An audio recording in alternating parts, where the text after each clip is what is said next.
Studied Shedeur as much, but I've watched his games been on TV, and they happen to be a lot of those early games, so you get to kind of watch them. I've been amazed at how accurate he is and how much duress he was under, which I think that's a undervalued thing because I think a lot of those, when you see a lot of the guys that come from some of the top programs, they've had a.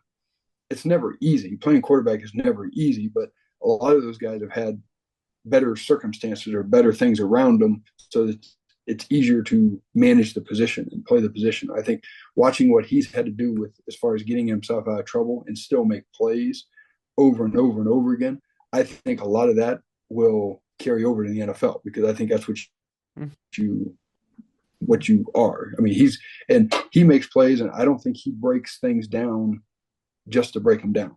Because I always watch that. Is this guy looking to make super play every time? I mean, because that's what everybody talks about that with like Pat Mahomes, how many great plays he makes.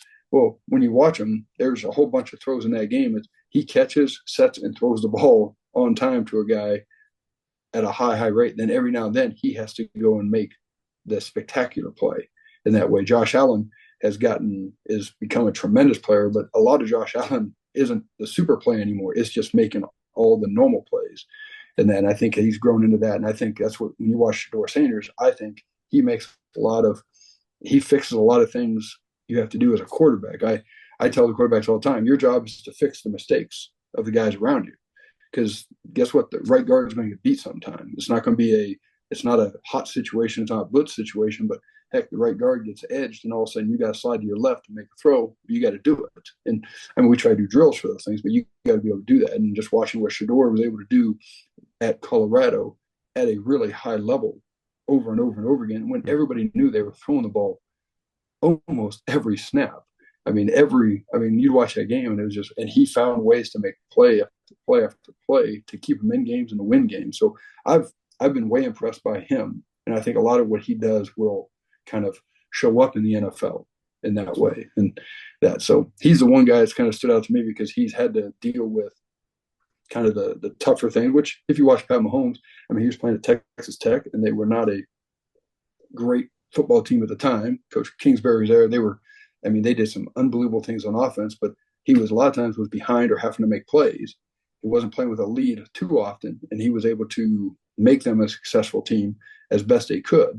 And then a lot of that stuff kind of carried over when he got there. And I mean, Josh Allen had to be the best player on the field every game for Wyoming. And guess what? That's what he's just used to doing in that, where some of those other guys that play you're playing at some of those blue chip programs and they've got offensive linemen that are getting drafted too, or a bunch of them getting drafted. You're like, okay, their lives were a little easier, a little cleaner than some of those other guys.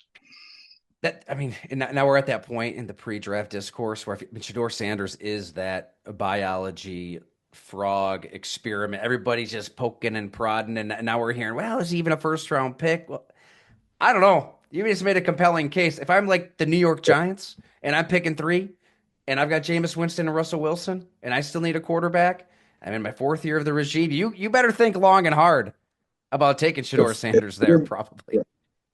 If I didn't have a quarterback, I would draft Shedeur Sanders. I see where he can take, and if you're wrong, guess what? You're probably picking really high again next year. Here we go, and go get whoever's next year's great one. But no, you got to have one of those. Either you got one, or you don't have one, or you think you have somebody that might be one. I mean, that's what everybody in the NFL is constantly doing. And if you don't have one, you better find a way to go get one because you have. I mean, otherwise you might be able to make the playoffs, you might, but you're not going to win the Super Bowl without having a guy at that position anymore. That's what it's gotten to, and that's what the game's become. It's college football is the same way.